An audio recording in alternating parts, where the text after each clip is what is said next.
Vou aproveitar o gancho já para trazer aqui para a nossa conversa o Gustavo Cruz, estrategista da RB Investimentos, todas as quartas aqui com a gente. Seja sempre muito bem-vindo, Gustavo. Muito obrigado, bom dia para todos. Bom dia.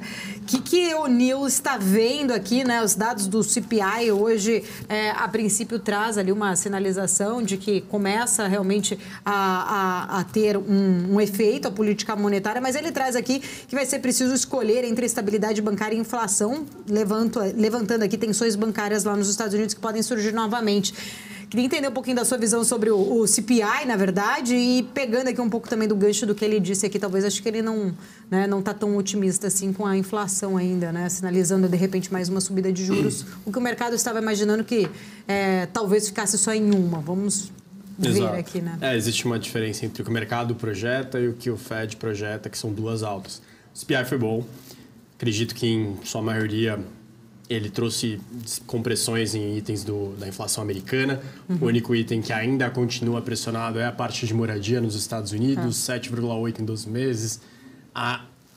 Se olhando nos últimos meses, ele não teve nenhum mês que ele veio próximo à estabilidade, negativo, sempre se mantendo em 0,6, 0,4 de alta. Portanto, a moradia, que é um item bem forte, bem relevante nos Estados Unidos, passa dos 20% do índice, esse continua sendo o grande desafio dos Estados Unidos para conter um pouco da pressão inflacionária. Tanto que hoje foi representativo, foi 2/3 da alta sozinho, foi na parte de moradia, e muitas vezes a gente não fala tanto sobre isso. Sobre o índice cheio recuar para baixo, até do que o mercado projetava, pode fazer com que o Fed se sinta pressionado a não dar mais duas altas de juros, ou dar essa alta esse mês e pausa novamente, aí reavalia para ver se precisa subir mais uma vez. Acredito que o Kashkari, o dirigente, ele coloca muito bem que o que poderia travar com certeza os planos do Fed é mais uma crise bancária, mais bancos relatando problemas, fechando, aquela correria para trocar conta. Isso é o que realmente travaria os planos do Fed. Mas mesmo com a inflação baixa, você vê que não teve uma descompressão na probabilidade de que a gente vai ter uma alta de juros esse mês. O mercado já meio que consolidou, foi bem explícito as posições dos dirigentes americanos para mais essa alta. Felipe. Gustavo, tem uma discussão, né, se o Fed já fez o bastante ou se ele ainda precisa fazer alguma coisa. Fato é que os dados vêm arrefecendo, dados de inflação, dados de emprego, inclusive o payroll a gente viu na semana passada. Você percebe que agora eles vão estar mais ainda dependendo dos dados, dado a dado, para tomar alguma decisão? Sinalizações vão ficar mais difíceis da gente ver, porque se o Jerome Powell diz que teriam 2 aumentos e o mercado não está colocando muita fé nisso, talvez ele fique até meio contradito, né, nessa situação. Talvez a gente não veja mais sinalizações, falar, de repente, vamos ver dado a dado para ver o que vamos fazer. Perfeito. Eu entendo que a gente vai ter uma separação agora entre o que eles já fizeram e que já vai começar a trazer resultados na inflação, principalmente mais volátil, e na inflação serviços não core. Para frente é muito na parte de expectativas, e aí é conversar com o mercado sempre mandando a mensagem de que vou demorar para cortar juros. Portanto, quando você olha a inflação de hoje, você pode discutir, pode ser que eles não precisem subir tanto a taxa de juros com base na inflação de hoje, com base no mercado de trabalho de ontem ou de sexta passada, porém, você não consegue falar que eles poderiam antecipar o corte, porque você nota ainda que tem itens bem relevantes em patamares ainda pressionados. O payroll, ele trouxe um patamar de criação de empregos novos, mas o crescimento de salários foi até um pouquinho acima do esperado. Então, na verdade, você consegue dar uma mensagem para a situação das próximas reuniões e outra bem diferente para o que vai acontecer no longo prazo. Então, tem que tomar cuidado, porque é suficiente para você fazer um trade diário de dólar mais fraco no curto prazo, mas não o suficiente para você enxergar que vai ter rapidamente corte de juros, que as coisas vão ficar mais aliviadas adiante. Bom separar os dois cenários. Gustavo, e você acredita que, né, diante destes números, né, como a gente teve hoje o CPI, a gente ainda tem o PPI, né, amanhã para ser divulgado, mas você citou o payroll, os últimos dados da semana passada. Diante desse cenário, a gente vê ali uma economia forte, né, mas você acredita que o Fed, o Federal Reserve, vai conseguir fazer o soft landing, ou pode ser que não realmente escape aí de uma possibilidade de ter uma recessão no começo do ano que vem, como tem algumas casas que já vão projetando? Parece que já conseguiu fazer boa parte disso, porque ao longo do ano passado a gente tinha muita gente projetando que o primeiro trimestre, o segundo semestre seria, o segundo trimestre seria muito fraco. Começa-se esse ano e depois vão empurrando para frente. E a gente não nota que realmente os Estados Unidos está indo para a ladeira abaixo, que a desaceleração está muito rápida em termos econômicos. Isso não acontece. Isso não acontece na Europa também. Portanto, eles já conseguiram boa parte desse trabalho. E encerrando o ciclo de alta de juros já com patamares agora sim de inflação mais baixo, eles podem negociar, podem transmitir ao mercado expectativas melhores, expectativas de que aí sim, no ano que vem, caso a atividade comece a dar sinais mais fracos, eles já estão próximos de um corte de juros. É um cenário bem diferente do que teria sido se a gente tivesse tido atividade fraca nesse primeiro semestre, com inflação ainda 3 vezes a meta, né, girando em torno de 6%, 7%. Perfeito. Gustavo, trazendo um pouco mais para o mercado, né, a gente vê que os indicadores, né, as bolsas americanas, elas renovaram um ânimo com esse dado de inflação. Mas nos últimos tempos, muitas empresas têm sofrido bastante, inclusive no início da temporada de resultados agora, com os bancos na sexta-feira, a gente tende a ver que essa situação econômica nos Estados Unidos ainda está pesando bastante. E até mesmo teve aquela situação que a própria Nasdaq vai fazer uma reformulação nos pesos para tirar um pouco as big techs, né? Como que você vê essa trajetória do cenário econômico dos Estados Unidos impactando nos mercados por lá? Você acha que, de repente, essa temporada de resultados ela vem um pouco mais complicada, né, já trazendo essa trajetória de desaceleração da economia, de desafios para a economia americana, e aí, melhorando o ambiente econômico, a gente pode ter uma melhora também ao longo do ano e no começo do ano que vem, ou isso é mais para o ano que vem ainda do que no primeiro semestre, por exemplo? Agora eu acho que boa parte dos gestores não está alocando em ações americanas. Saiu até o levantamento da Goldman, que está o menor patamar desde 2013, que o pessoal está indo para a Europa. Acho que a ação europeia e a economia do Japão, que depois de 20, 30 anos que não tinha conseguido reaquecer a sua inflação, agora está conseguindo, as empresas estão indo um pouco melhor. Acho que são as bolas da vez em termos de ações internacionais. Tanto que se você estiver fazendo uma alocação agora em um fundo, eu sugeriria você procurar aquele fundo internacional que não fica restrito aos Estados Unidos, que pode fazer essa flexibilidade, vai rodando de um local para outro, ou que seja mais nesses mercados europeu e japonês, que tem uma tendência melhor. A gente está vendo várias cartas de meio de ano com esses destaques específicos. Então, os Estados Unidos, como você bem colocou, tem tido um desempenho muito puxado por Big Techs nos últimos anos, que acaba mascarando o que acontece com boa parte das empresas. E sim, vai ter um efeito da taxa de juros nos balanços das companhias, assim como a gente viu e vai continuar vendo no Brasil. E para de balanço aqui vai mostrar a parte da linha financeira bem pesada para as empresas.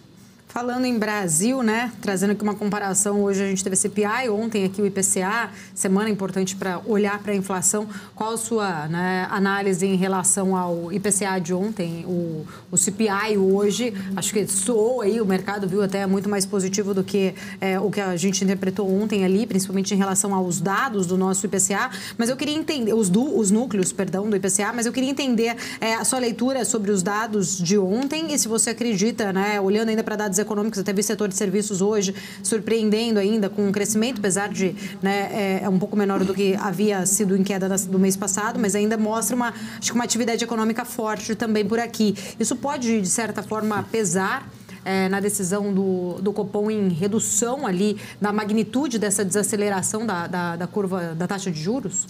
Parece que vai pesar sim, porque o Diogo Guilhem, que é o diretor de política econômica do... Econômico ou monetário? Agora eu me confundi. É econômica, não é? Ou não monetária? Econômica. Tá. Porque monetária vai ser o Galípolo. Galípolo, é verdade. Ele falou ontem no evento que destacou bastante a questão dos serviços. Eu acho que isso já é uma mensagem. Assim. Ele não precisava fazer isso, ele poderia ter falado, por exemplo, olha, a gente não esperava ter uma difusão tão baixa, uma quantidade de itens subindo ao mesmo tempo tão reduzida, foi para baixo de 50. Nesse período do ano, a gente imaginava que ainda estaria em patamares maiores, mas ele preferiu falar o aspecto mais negativo que surgiu ontem, que foi a inflação de serviços, que deu uma leve acelerada. entendo que isso é uma mensagem para o mercado de que, olha, não precifique em 0,5, que a gente está com a cabeça de 0,25, iniciar de forma bem parcimoniosa. Depois, dependendo do que acontecer, a gente vai adiante.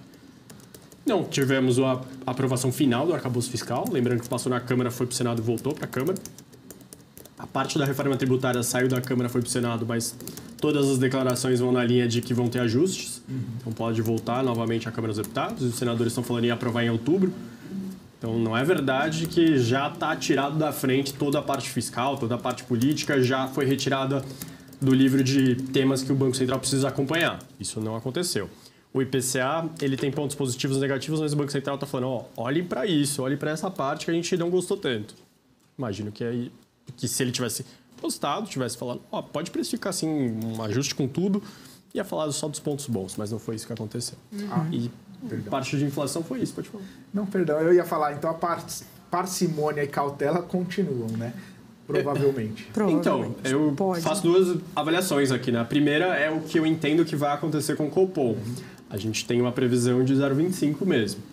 A segunda é como eu interpretei a inflação. Acho que foi até melhor do que eu esperava. A gente tinha menos 0,10, foi menos 0,08, mas acho que a questão da difusão foi muito boa. A parte de serviços vai desacelerar de forma mais lenta mesmo, mas não imaginava que seria tão diferente do que foi.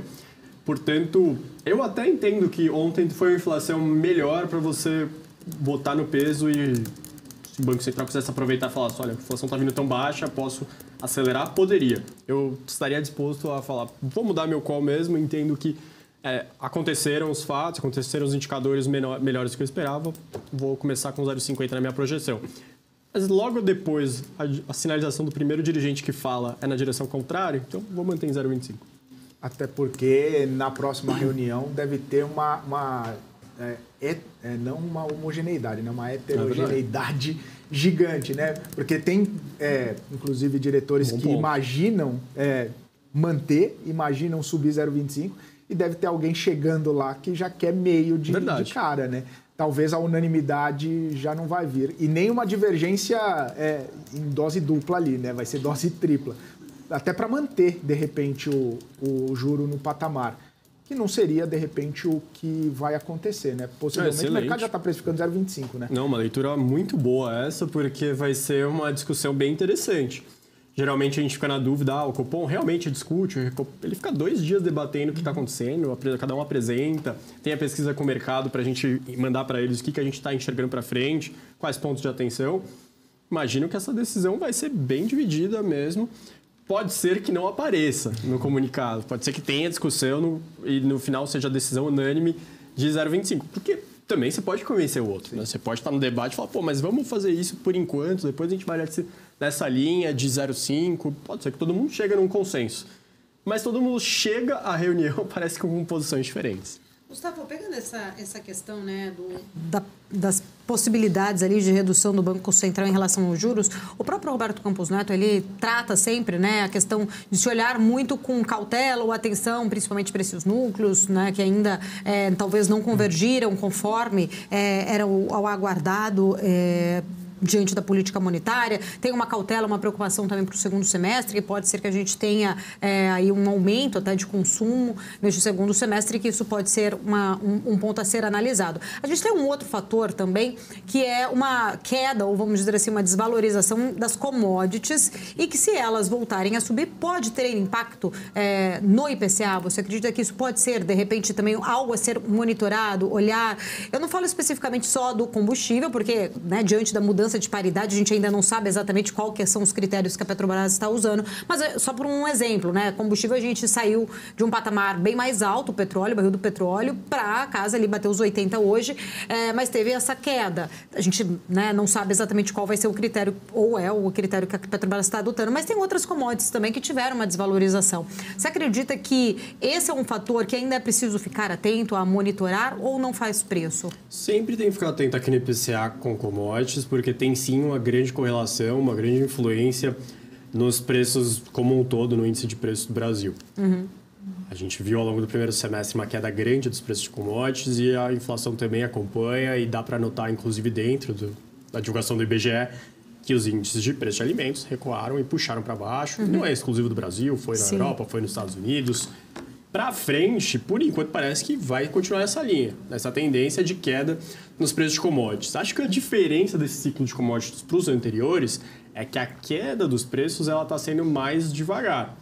Anteriormente, você tinha grandes valorizações e depois uma linha reta, uma queda brusca em termos da demanda que puxava o preço de equilíbrio para baixo. Agora, a gente não está vendo isso. E parece que ao longo dos próximos meses ainda vai continuar caindo a demanda. A gente tem uma perspectiva de economia sentindo os efeitos da política monetária mais restritiva em grande parte do mundo.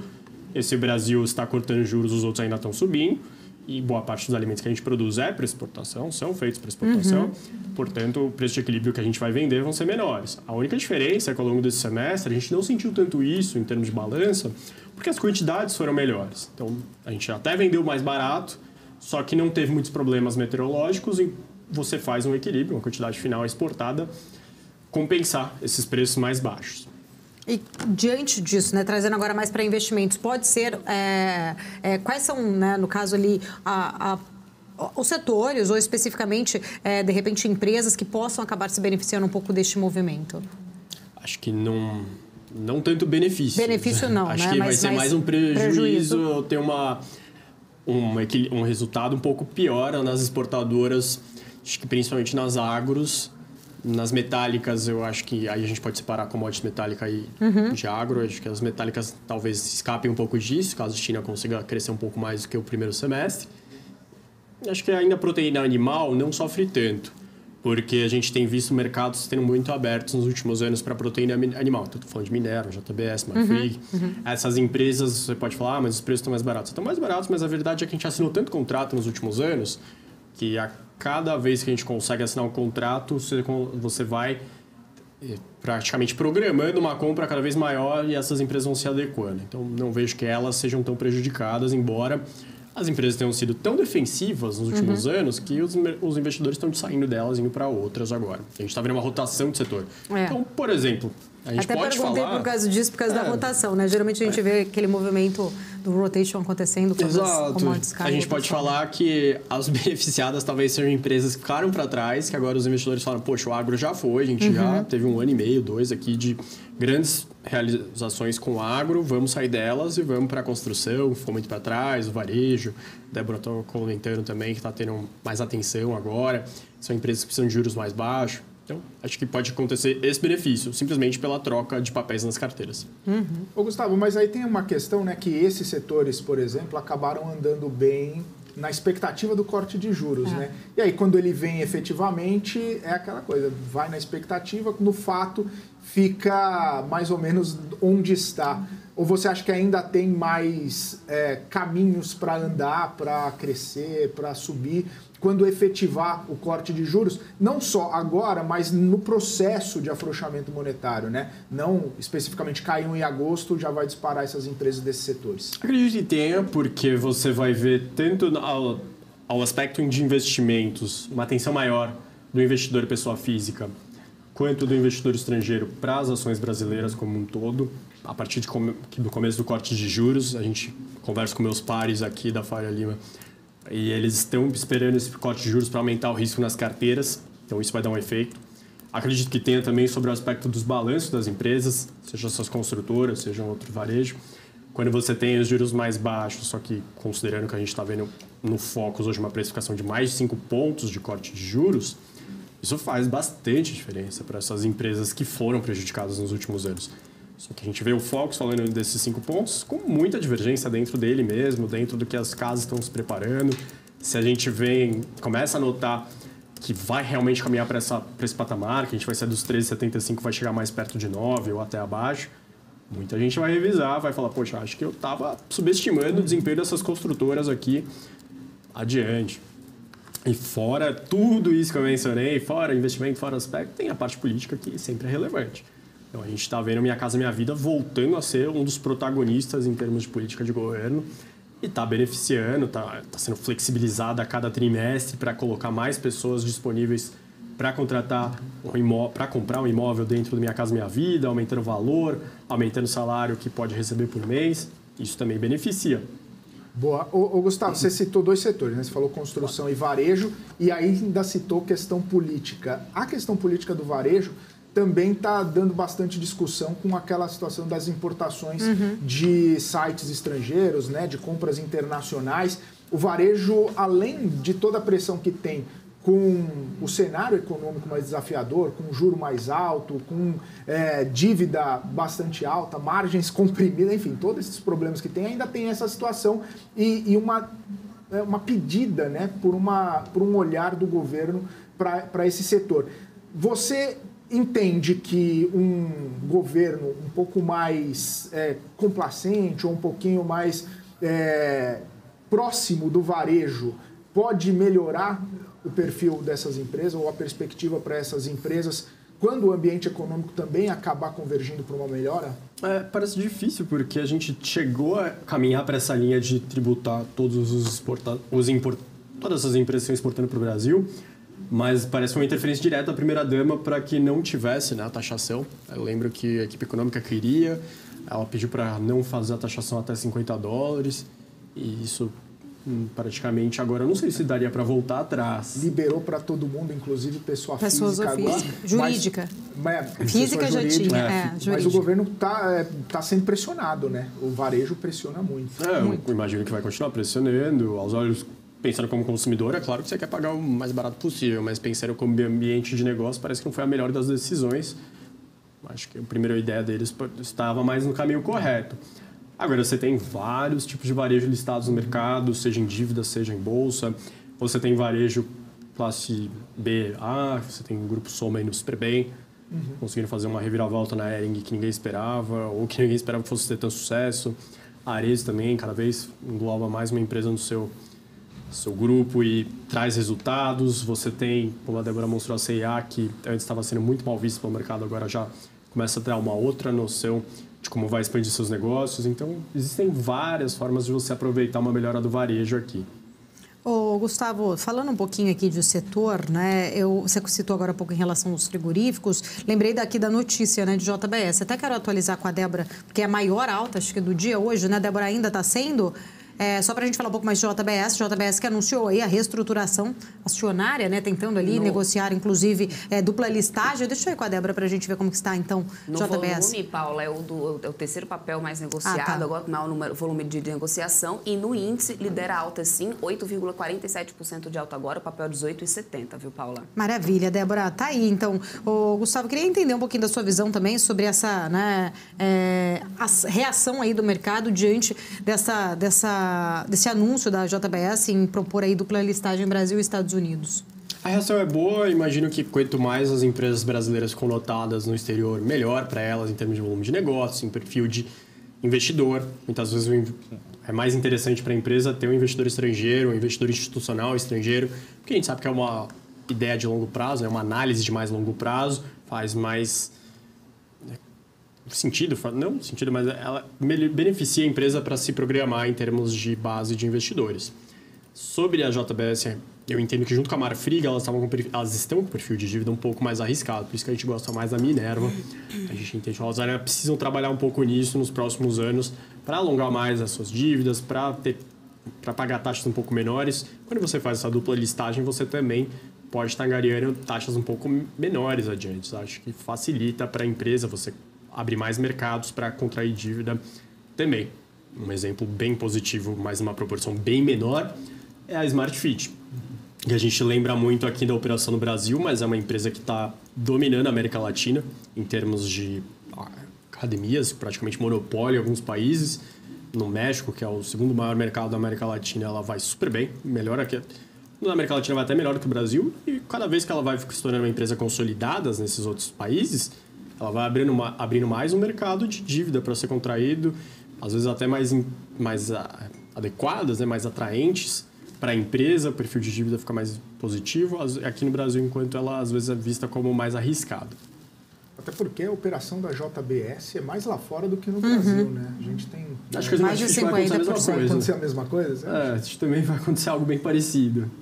Eu vi, se não me engano, eu vi Smart Fit na Colômbia, América Latina, sim, bastante forte muito também. Muito forte. E fora que em qualquer lugar que ela chega, ela vai comprando, né, algumas outras academias e isso acaba consolidando ainda mais a operação dela. Né? O que a Smart Fit se deparou quando foi fazendo a expansão é que não tinha esse tipo de serviço que ela prestava aqui no Brasil com concorrentes nesses outros países. Ela chega com investimento bom, alto, mas que boa parte do maquinário que ela coloca, ela consegue revender depois. Ela já tem seus 3 compradores meio que fixos. Ela traz esse programa, esse plano muito positivo, que também é bem atraente para o mercado. A única dúvida que a gente tem sobre Smart Fit é como que vai ser a questão do concorrente do Gympass deles, que é o Total Pass. Que daqui a pouco eles vão ter que começar a mostrar os números aqui para o mercado. Né? Espero que a BMC pressione bastante. A gente, como investidor, quer saber, eles ainda não querem mostrar, mas o programa está crescendo tanto. Opa, vamos que lá, a gente já fazemos o pedido quer saber aqui. como está o crescimento deles, porque lá fora também eles já passaram até o Gympass em algum outro mercado. E ao contrário do Brasil, que muitas vezes a gente pensa no nacional, às vezes com um pouco certo de desprezo, na América Latina a gente é bem recebido. É visto como algo feito com qualidade. Maravilha. Não, eu só ia complementar Pode que a complementar. Smart Fit, o concorrente que iria abrir capital na Bolsa também, acabou por conta do ambiente não conseguindo, e aí agora ela nada sozinha. A Bluefit. A Bluefit. Nada sozinha no ambiente. Eu acho que é bom ter nacional. concorrente na Bolsa, viu? Eu não acho ruim. Acho que até facilita. Por exemplo, a Pet, se a Cobase e a Pet Love fossem listadas, facilitaria você analisar a empresa. Acho que se a Smart Fit tivesse a Bluefit listada, facilitaria. Até para você comparar como que a empresa está indo, mostrar, poxa, a gente é tão mais eficiente que o segundo colocado, ou não. Mas a Bluefit é muito menor do que a Smart Fit em termos de tamanho. Agora, sou sempre muito a favor de ter mais listagens para a gente conhecer e conseguir comparar mais rapidamente.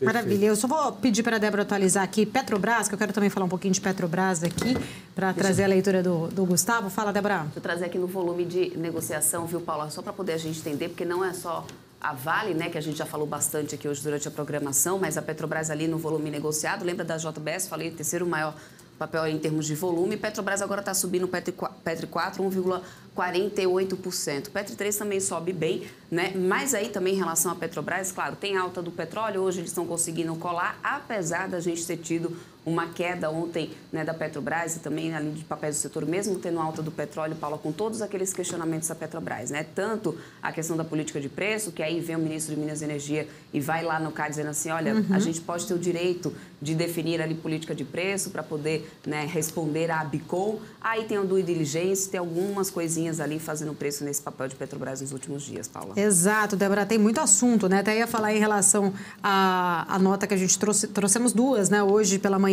Petrobras que optou por não recorrer à justiça, está buscando aquele apoio político para obter a licença ambiental lá necessária para explorar a margem equatorial, e também a gente teve a notícia especificamente, né, do novo contrato de gás natural com a Comgás, ali no valor de 56 bi. Queria entender um pouquinho também da sua leitura sobre todos esses acontecimentos em torno aí de Petrobras, Gustavo. A Petrobras é uma empresa bem mais rentável hoje do que era há 10 anos atrás, antes do governo Temer assumir, do Pedro Parente se tornar presidente da Petrobras. Tinha muito problema, foi extremamente conhecido pelo Brasil inteiro na questão da Lava Jato. Ela teve um turnaround muito positivo, que provavelmente daqui a alguns anos vai ser estudado, de como você consegue refazer uma empresa e tornar ela interessante, viável novamente economicamente. Mas a gente sabe que existe um desejo claro do governo atual de ter uma interferência maior na companhia. A gente vê, já depois de 6 meses, que o governo não tem, como esperado, uma base política muito forte para aprovar grandes medidas no Congresso que mudem o que estava sendo feito em termos econômicos. O marco de saneamento foi um exemplo. Portanto, sobra uns estatais para que ele desça um nível e faça uma interferência maior. A Petrobras, então, deve ter algumas medidas sendo feitas nos próximos 4 anos que não vão visar tanto a sua eficiência, o seu lucro, e vão visar mais atender a um ou outro desejo político. Portanto, você tem que ter isso no seu cálculo. Não adianta você botar tudo no modelo, fazer o melhor modelo possível, que o número não vai te trazer esse risco político. Você tem que ter esse disclaimer na hora de recomendar para um cliente, ou na hora que você, como cliente, investidor, na hora de comprar a Petrobras, sempre vai ter esse risco. Ô, Gustavo, e aí sempre tem, né, aquela questão de, poxa, vamos para as privadas, né? Mas elas são bichos muito diferentes, né? Privada, por exemplo, você pega uma Prio, né, despontando, 3R, PetroRecôncavo, o nível de produção é muito, muito abaixo do da Petrobras. Para fazer comparação, fica complicado, e mesmo com o risco de alguma interferência, alguma coisa assim, o olhar do investidor institucional ou do estrangeiro acaba vindo para a Petrobras, justamente porque não tem essa comparação quando a gente pensa em petróleo. Eu entendo que o investidor estrangeiro ele vai priorizar sempre a Petrobras por conta também do volume de liquidez que a Petrobras tem. Junto com a Vale, são gigantes aqui no Brasil, gigantes na América Latina, sempre vão ser um destaque para o investidor que às vezes quer entrar em Brasil, entrar via as grandes empresas negociadas. Aí você pode colocar os bancos também. Agora, para a gente comparar uma com a outra, sempre ver as menores, como que elas estão em nível de extração, o custo. Geralmente a Petrobras tem o menor custo de extração, as empresas estão conseguindo baixar esse custo de extração, o que fica interessante. Ver como que elas têm uma administração de custos de despesas gerais, administrativas, se elas conseguem fazer mais com uma estrutura menos inchada, se elas conseguem ter uma logística melhor. A gente sabe que a Petrobras e as empresas estatais geralmente têm uma intervenção para que façam compras de itens produzidos nacionalmente. Isso muitas vezes encarece, aumenta os custos da companhia e diminui o seu lucro. As empresas privadas não têm muito essa ideia. O que for menor, o que for mais barato é o que elas vão comprar e botar em prática. Portanto, você pode fazer essa análise comparando justamente esses pontos. Obviamente não dá para comparar tamanho, não dá para comparar extensão geográfica de atuação, porque isso ninguém vai chegar no tamanho da Petrobras. Maravilha. Deixa eu sair com a Débora aqui, que está me chamando também para trazer uma notícia da JIF, né, Débora? Fazendo aí oferta por fatia da Novo Honor na Braskem. Exatamente. A oferta foi de 10 bilhões, né, por fatia da Novo Honor na Braskem. Só para atualizar, né, Paulo? Porque, na verdade, a gente tem aí, cada mergulho é um flash, né? É tanta da proposta, é tanta da oferta. Daqui a pouco a gente faz uma oferta também pela Braskem. Mas tá aí, então, mais uma oferta que foi feita. A Braskem que está subindo aqui, mas quem vem realmente liderando altas no setor é Jalles Machado, desde mais cedo. Não é a única, né, nesse setor sucroalcooleiro, Paulo, que vem subindo. A gente também tem a Raízen e São Martinho. Olha só, São Martinho sobe 1,24%. Raízen está subindo 1,17%. Mais cedo, a gente estava vendo esses três papéis liderando aqui a alta do setor, né, de óleo, gás e biocombustível, porque a gente teve ali um anúncio, né, do Geraldo Alckmin sobre o aumento, né, de etanol, da porcentagem de etanol na gasolina.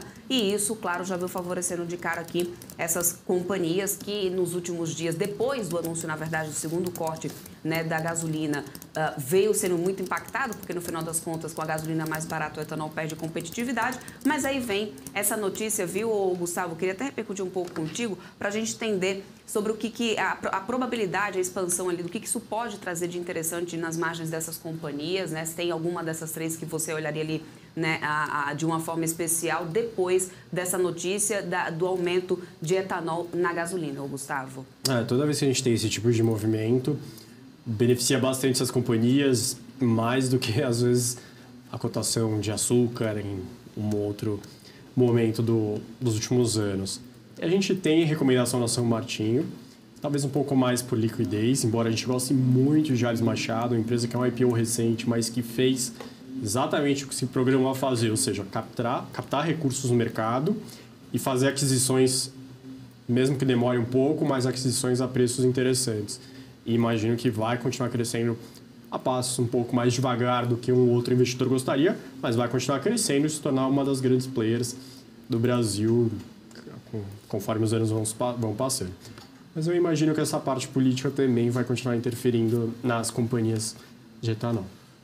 Até porque a gente ainda, né, nas privadas também, a gente teve aquela questão da taxação do óleo cru, né? Isso ainda não... Tem ali um prazo, acho que era 6 meses, se eu não me engano, né? Ainda não suspirou, tem toda essa discussão ainda. Não acho é fácil, né? Não é fácil. Não é só o número da companhia, a gente tem que acompanhar Brasília ao mesmo tempo. Exato. A empresa está lá no interior do Centro-Oeste, mas tem que ficar sempre conectado. E por falar em acompanhar Brasília, né, o tempo todo, tem toda essa agora de volta a discussão que deve começar em relação à tramitação da reforma no Senado. Ontem, A gente teve ali, né, 2 contrapontos até, inclusive ontem o próprio Haddad havia sinalizado que ele queria mandar a segunda fase da reforma para a tributação de renda para começarmos a ter já ali as discussões na Câmara. Parece que o próprio o relator ali, o Eduardo Braga, hoje colocou, né, um pouquinho de água no chope, talvez, do ministro ali, falando, olha, vamos formatar, votar completamente, pode ser que vai até, acho que outubro ali a previsão para a definição da primeira fase da reforma tributária e deixando ali, acho que a segunda da tributação, porém, a gente sabe que para Haddad ali seria importante essa discussão, até porque tem um prazo para começar a vigorar para os contribuintes se prepararem. E tem toda a questão da arrecadação, que seria fundamental para a Fazenda ali, talvez estaria colocando nessa conta, né? A gente vai vendo que a Fazenda está puxando de tudo quanto é lado ali, formas de aumentar a arrecadação. Até a própria Simone Tebet hoje falou que ela tem o quê, Felipe? Ela uma carta na manga, né? Para aumentar a arrecadação. A gente não sabe qual é exatamente essa carta na manga. Sem aumentar algo tributo. Ela tem ali, sem aumentar o tributo.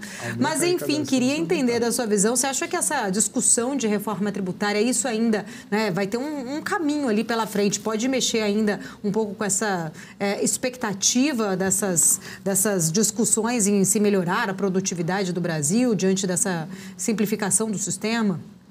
Ainda não parece que vai acontecer agora essa segunda parte da reforma tributária. Pode ser que fique mais para o ano que vem. Até porque a gente sabe que o ritmo em Brasília é bem mais lento. Portanto, essa ideia da equipe econômica de aumentar a arrecadação, fazer um cerco maior sobre o setor financeiro, pode ser que demore mais do que o esperado. Isso vai ser um desafio para cumprir a meta fiscal do ano que vem. Às vezes foi algo que a ideia deles, né, se propuseram a fazer, de fazer ajuste fiscal só com aumento de arrecadação. Como o Felipe colocou na outra pergunta, uma dificuldade já veio pelo caminho, que era aumentar a arrecadação de itens que não eram regulados, mas tentaram fazer um aumento na parte de importados da China, de importados do exterior e não conseguiram. Pelo menos não a todos os valores. Mas isso vai sempre ser um tema. Como aumentar a arrecadação nos próximos anos? Se você pegar o gráfico do começo dos anos 2000, ano após ano a arrecadação sobre PIB foi subindo. O governo entende que foi isso que deu espaço para gastar mais em políticas sociais. Eles querem repetir. O problema é que você vai chegando num patamar de percentual de PIB que começa a estrangular o empresário, a economia como um todo. Isso é uma outra discussão. Sobre setores de mercado, seja em dívida, seja em bolsa, ficar muito atento ao setor financeiro, aos bancos, porque vão tentar fazer a taxação de dividendos, acabar com juros sobre capital próprio, tributar fundos exclusivos, entre outros temas que afetam corretoras, bancos, financeiras como um todo, na parte listada, na parte que emite dívida. Então, você precisa acompanhar para ver quando que esse efeito vai chegar. Maravilha. Gustavo, para a gente encerrar, então, queria suas considerações finais para quem está aqui nos acompanhando para esta semana, Perfeito. né? Estamos na metade aí da semana, mas tivemos aí dados, acho que importantes, com bastante movimentação, esses dados econômicos, mas uma perspectiva de uma forma em geral. Acho que uma perspectiva interessante agora que a gente está em julho é que a gente teve nos últimos 2 meses uma mudança de humor bem grande. Vários fundos de ações, fundos multimercado, imobiliários, eles melhoraram sua perspectiva para Brasil, retiraram dinheiro do caixa e compraram ativos de maior risco. O investidor, pessoa física, começa a olhar isso e fala, poxa, perdi, vou entrar, agora está na hora. Em qual veículo que eu entro em termos de fundos? O que eu imagino que ele deveria fazer uma análise nos fundos de ações antes de entrar é qual o perfil desse fundo. Ele está bem de acordo com o que você tolera de risco? Se for um fundo mais top-down, ele deve fazer movimentações um pouco mais constantes. E ter uma trajetória de crescimento, de ganho, de rentabilidade alta, mas um pouco constante, não sofre um drawdown, não sofre uma queda muito grande. Se ele faz mais bottom-up, se ele olha mais as empresas depois, considera o que está acontecendo na economia, ele deve ter uma volatilidade maior. E não é todo mundo que aguenta esse tipo de risco. Ele pode até entregar uma rentabilidade maior do que o fundo que é mais constante com o tempo, mas provavelmente ele vai passar por meses, até períodos mais longos, de cotas um pouco mais negativas. Então, faça o estudo do histórico dos fundos de ação que você pretende investir, veja se o que aconteceu nos últimos anos com ele está de acordo com o seu perfil. Porque muita gente quer entrar no fundo de ação no momento que está tudo subindo, mas não acaba conseguindo ter estômago para esses momentos de maior volatilidade, de tendência um pouco mais negativa. Maravilha. Obrigada, Gustavo. Sempre muito bom o papo aqui com o Gustavo Cruz. Até semana que vem. Até semana que vem, gente. Bom resto de semana. Obrigada.